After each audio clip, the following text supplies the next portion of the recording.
You're listening to the Fitness Matters podcast with Paula B, and this is episode number 35. Well, hello again, my dear Killer Bee. We meet again in the podcast closet, where every week I stand in my closet and talk to you about the fitness matters that matter to you. And you guys, I know we're starting off on a silly note here because this is such an interesting topic today. We are talking about commitment. And I have so much to say about this topic that I am actually really kind of struggling to put it into any kind of order or any kind of anything. And this is something that happens to me with some frequency, honestly.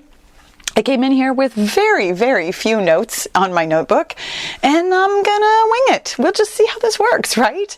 Here's the thing about commitment. Here's the thing that I have noticed about commitment. Being a fitness trainer, I think that commitment is something that is important to your fitness journey, to your weight loss journey, to your way to your goals, to your ultimate destination of whatever it is that you want out of your life.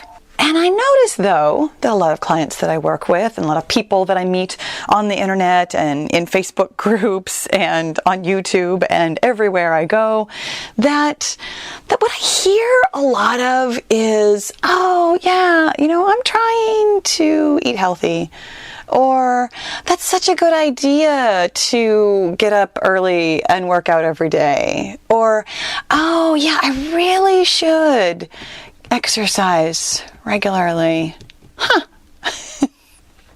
What I notice from people who say that they want to get healthy, they say they want to meet fitness goals, they say they want to lose weight, they say they want these things for themselves, for their bodies, for their lives, for their livelihood, and yet the language that I hear really frequently is non-committal.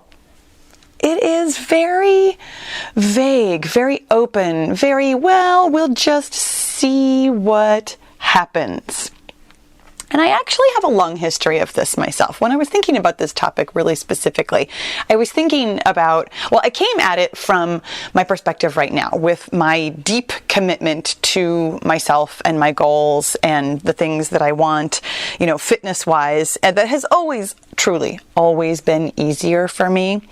And so when I came to this topic, I was like, okay, here's what I believe. Here's why this is worth it.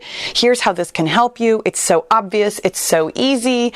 And then as I continued to think about commitment and committing to things, and made me think of my marriage, of course, one of the biggest commitments that I have in my life, and how truly I came at that one not nervous. I knew I was making the right decision. I never had even the tiniest doubt or second thoughts or cold feet or anything. I was eager to marry my husband, but I should have been quite scared. I honestly never dated anybody before him for any real length of time that worked out well, obviously. He was, by the time we got married, I had been dating him longer than I had dated anybody else prior to him. I'd had serious boyfriends, but not nobody I was willing to commit to, apparently. And I did not see myself as a person who would get married and settle down. I saw myself as somebody who liked to be free, who didn't like to make commitments. I actually spent a lot of my life dodging commitments all the time. And I don't have regrets because I don't believe in regrets. I don't think regrets are helpful. I don't think that thinking about things in a regretful way serves any purpose. And I've actually done a lot of work on self-forgiveness and not having regrets and not feeling guilt about things that are already done. But there's a big but right here in this sentence. And if you've listened to the episode about the big but, you hear this. But if I were going to have a regret, here is one that I have. I would never commit to my sister when she asked me to do things. She asked me to do things all the time. We saw each other very frequently. I don't know if you know, if you are new to the podcast, my sister is deceased. So this would be a regret that I have, that she would invite me to things and I'd always be like, oh yeah, yeah, I'll get back to you on that. And I can kind of laugh about it because, again, I don't believe in regrets, and I have forgiven myself for being this kind of person. It was a long-standing pattern between the two of us. She was bossy, I was passive aggressive. That's just how we were. So I can laugh about it because she and I both played into this. She knew I'd be there. I never didn't go. I was just very vague about actually committing to going to things, even though we both knew that of course I was going to be there. I was always there. She was always there. That was also part of our relationship. No matter what, we were there. But anyway, so I think about all the times in my life when I have not committed. So here's the thing. When I hear you say things like, oh yeah, I'm trying, or I really should, or oh yeah, I'll look into that, I have a deep understanding of the mindset that goes into that. There's a part of you that doesn't want to commit to things, that doesn't feel comfortable committing to something for lots of different reasons. Why couldn't I commit to going out to a birthday dinner even though I knew I would go? Hard to say, honestly. I have done some thoughts on that, and it's like, well, I didn't want to say yes. There you go. It was me being contrarian, maybe.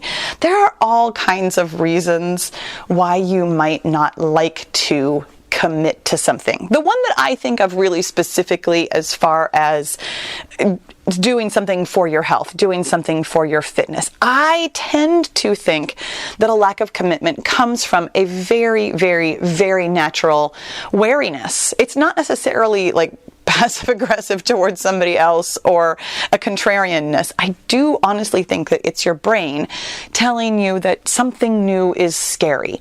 Something new is scary. Your brain is supposed to tell you that. It's completely biological and therefore natural that committing to something is going to feel scary.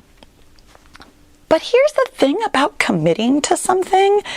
It will really, truly change the trajectory of your life. When you do commit to something, it changes you fundamentally because, and again, coming back to that thing where your brain thinks of something new as scary, when you commit to something, your brain thinks about it differently. It doesn't feel new anymore. It feels intriguing or curiosity driven. It feels doable or exciting. It has a different connotation attached to it, and it has an air of doability, I guess is the word I'm going to use in this sentence. When you commit to something, you are subtly saying to yourself, maybe to other people if you commit to something out loud, you are subtly saying that you believe you can do it. And that, I'm getting ahead of myself. Here comes my spoiler alert. You guys, I do this every time, but here's the spoiler alert. When you believe you can do something, you can. That's the thing about commitment. And so what exactly do you need to commit to? Well, my friend, you actually need to commit to everything. like from the bare bones, very beginning of anything that you have like an inkling of wanting to do, you need to commit to every single part of it. And we think we're committing sometimes. Sometimes we'll get in these positions where we're like, well, yeah, I want to lose weight, or I want to run a 5K. And in our minds, we think that's a commitment. We look up plans on the internet. We start exercising, or we start eating differently, or counting our calories. We feel like surely this is a commitment. But there's a subtle difference. And the difference is that there's a part of your brain that is still seeing how it's going to work out. There was plenty of times in my life when I was driving to my sister's house for a Christmas dinner thinking, well, we'll just see if I make it over there. I always did, by the way. Always did. Always was there. But there was still a lack of commitment on my part. I was not committed to being there and having a good time and showing up as a good guest and being friendly and being my best self. And believe me, that definitely showed up lots of times. I was always there, but I wasn't always happy. I wasn't always a good guest. I wasn't always friendly. I wasn't always charming and polite like I could have been. And that was my lack of commitment. When you find yourself partway into trying to reach a goal, you'll notice the lack of commitment. You'll notice that sometimes it's hard to eat the right number of calories. Sometimes it's hard to drink the water. Sometimes it's hard to get out for a run. I mean, it's raining, right? There's a difference when you are committed. And it starts by simply being committed to committing to something. When you say that you have these goals, you need to be committed to the idea of committing to your goal. That's step one.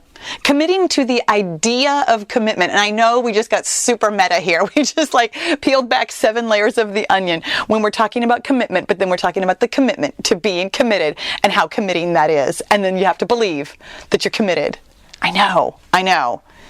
This is the great, amazing, wonderful, crazy thing about how our minds work. We sense without even, you could hear me struggling to even kind of explain this without continuing to use the same words over and over, even though they have subtly different meanings with each way that I'm saying them. Our brains are so subtle and so clever and so amazing and deep and mysterious in so many ways. And yet truly, they're also very simple. Because you will know the difference when you commit. You'll feel it. It is a feeling in your body that is different from not being committed. How will you know it? Sometimes it's in the language that you use. Sometimes it's in the feeling that you have. Sometimes it's in your actions. There are lots of different ways that you might manifest this commitment. But it does, of course, we just talked about this really recently, it does, of course, come from your thoughts. When you think that you are committed, you will think about the things that you are committed to differently, which means that you will feel differently about those things. You will behave differently, and you will, here's the part we all want, get different results from this commitment. So here's what we need to do. We need to commit to the idea of committing. And then we need to commit to an actual goal. Here's where we kind of get into the practical stuff, you guys. You say you want something, but you're not really willing to pin it down. I kind of want to lose some weight is not a commitment. It's not nearly the commitment as I am losing 33.5 pounds. Really specific, right? Now here's the thing. Sometimes being that specific isn't super helpful. Sometimes all you need to do is I am losing weight. We've actually talked a little bit about this too, about goal language and how it changes the way your brain thinks about something. Using an I am statement is part of committed language. It's part of being committed to your goal. And beyond being committed to a singular and specific goal, we need to be committed to figuring out how to get that goal. Not just, okay, I am losing weight, this is going to happen, and then, well, I'm just going to do whatever this guy over here on the internet tells me to do, and I guess we'll just see what happens. That's not a full commitment either. It's a commitment to trying. Absolutely. I'm committed to trying this thing and seeing how it works out. Do you hear how different that is? Then I am committed to figuring out how to make this happen. When you are committed to figuring something out, it means that you can actually really subtly kind of detach from the methods that you're using. It's okay if you're counting calories, or you're counting macros, or you're counting carbs, or whatever. I mean, well, macros is carbs, and really they're all calories, so it's all kind of the same thing, which is why I was kind of struggling there. But when you are committed to figuring it out, you don't get disappointed when something doesn't seem to be working. You don't get frustrated when something seems to be taking a long time. You're committed to understanding the process because you're committed to the goal, because you're committed to being committed. It takes a lot of the pressure off when you can simply be committed to figuring out how best to get this done. It means also that you will be committed to the tasks that you will have to do. I know we all want to be committed to losing weight, but sometimes it's really hard to commit to going for a run. It's really hard to commit to doing your core work. It's really hard to commit to exercising every day, or to eating the right number of calories, or to whatever it is, whatever the tasks are that you have to do every single day, like drudgery, like boredom, like, I really don't want to do this, but I'm committed. I'm committed. And then we have to be committed to following through, not just doing the tasks a little bit, not just doing the tasks for a while when they feel like I'm totally motivated for this, and even a while longer when I'm still kind of pushing through on willpower, and then maybe squeaking out 1 or 2 more days because, I really want this, right? No, commitment follows through until you get to the goal. Commitment follows through even if you end up having to change the tasks, or even if you end up having to change how you come about the whole situation. Commitment is commitment to figuring it out, commitment to the tasks, commitment to the goal, commitment to being committed. You also, and maybe this is the hard part, need to be committed to yourself. This is where things can get very tricky. Being committed to a goal feels a little bit outside yourself. It feels like, oh, I'm going for that thing. Even if it's a thing that you want for yourself, even if it's a thing that's going to, change the shape of your body or change something that your body can do, it still feels other. But when you are committed, and you are committed to yourself, it means that you're doing the work on your mind, on your commitment, on your actions, on your thoughts, on your feelings.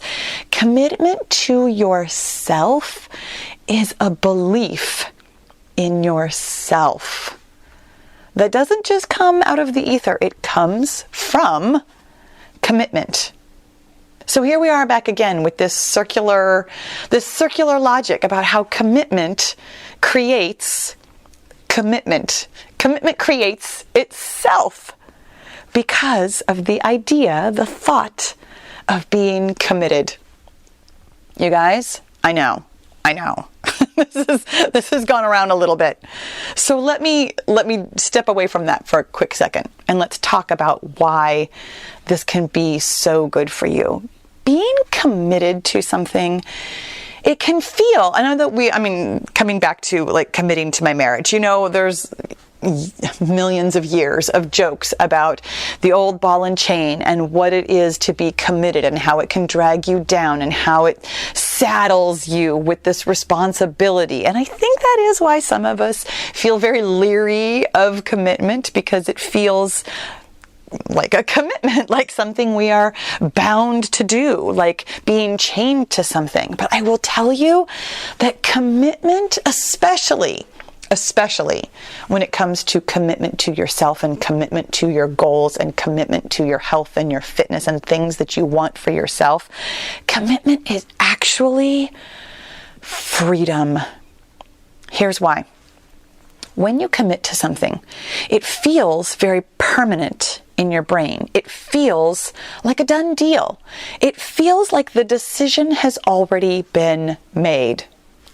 And some of you are already nodding along because you know that we've talked about this before. We've talked about this a couple of times. I will definitely put you in the show notes wherever you're watching or listening. There will be some way to get to the show notes where you can click on links of other episodes that I reference. But we have talked about making a decision once. Making a decision is a commitment. It's the same idea, the same kind of thought. The word commitment has a little bit more gravity to it. Sometimes we make decisions and then we change our mind. But when we make a commitment, it feels like one more layer beyond the decision. And believing that is part of what makes things happen. When you have already made a decision, your brain loves to be efficient and simply follow through on that decision. It's so much easier on your body, which is what your body loves to do. We have talked about this before also, and honestly, we've talked about it enough times that I don't even have a specific episode to point you to. Your body has biological imperatives. Number one is to stay alive. Number two is to stay the same as much as possible, which means being really efficient. And then number three is to only adapt when necessary so that you can stay the same. Staying the same is really, really efficient for your body. It's really efficient for your brain.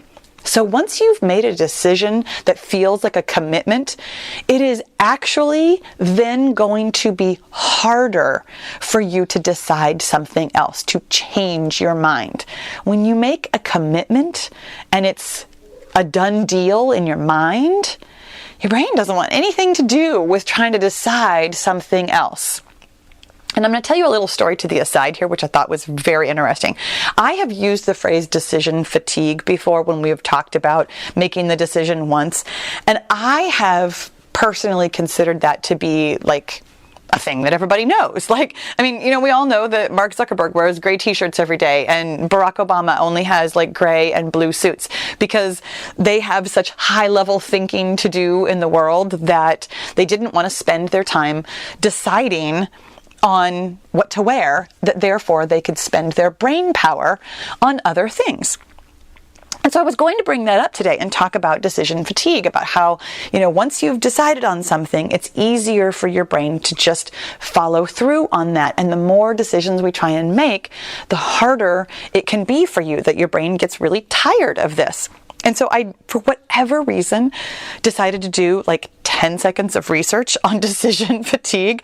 And there's pages and pages on Google about decision fatigue and how it's a real thing and how you have to be really careful. And here's how you can, escape decision fatigue by, wearing the same clothes or, making a decision ahead of time or doing all your big decisions early in the morning or things like this. And there was one article that I read that talked about how decision fatigue isn't really a thing at all. That, as it turns out, if you don't believe in decision fatigue, you don't get decision fatigue. That thinking of yourself or people as things that can only make so many decisions makes that come true.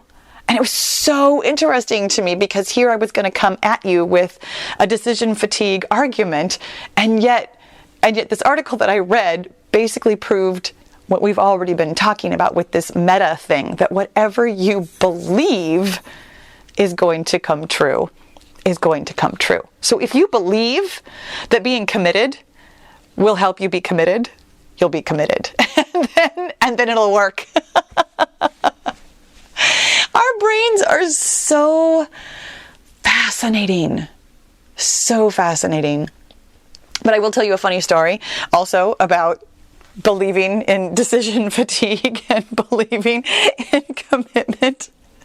So my husband and I, long before he was my husband, we had been dating for a couple of months, and I feel like this happens to pretty much every couple somewhere relatively early in their relationship, where you kind of get to a point where you're like, are we really going to move forward or are we not? And we had a little bobble in our relationship where he was kind of backing off a little bit, and I was, trying to put on the accelerator, and he was trying to put on the brakes, and we had some communication about are we serious here? We haven't really been dating all that long.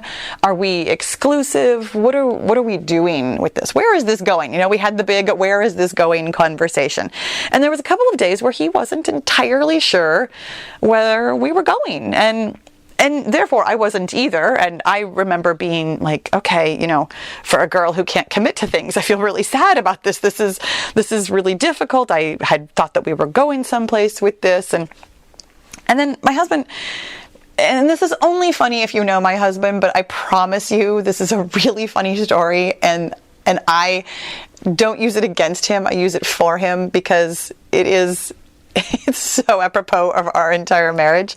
After a couple of days of kind of hemming and hawing, he came over to my apartment. We were in college. He came over to my apartment and kind of acted like nothing was wrong. Like, of course we're together and of course everything's fine. And like, what?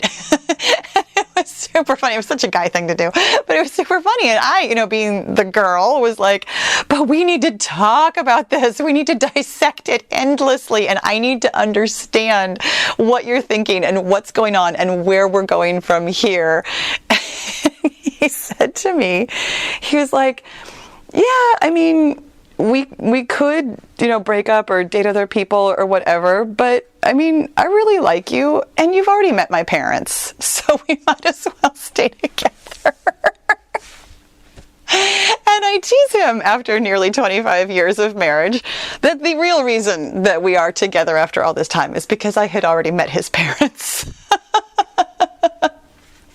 And in his own way, he had already committed. And then, I'm bringing this back around, and then he believed that commitment was enough. We have both believed that we've been dating for over 25 years. For over 25 years now, that was enough. That belief that we were committed has caused us to be committed.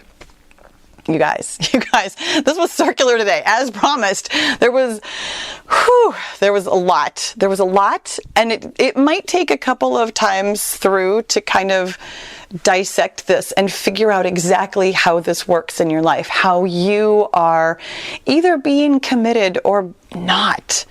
You can be in the middle of doing the thing that you think you are committed to and not really be committed.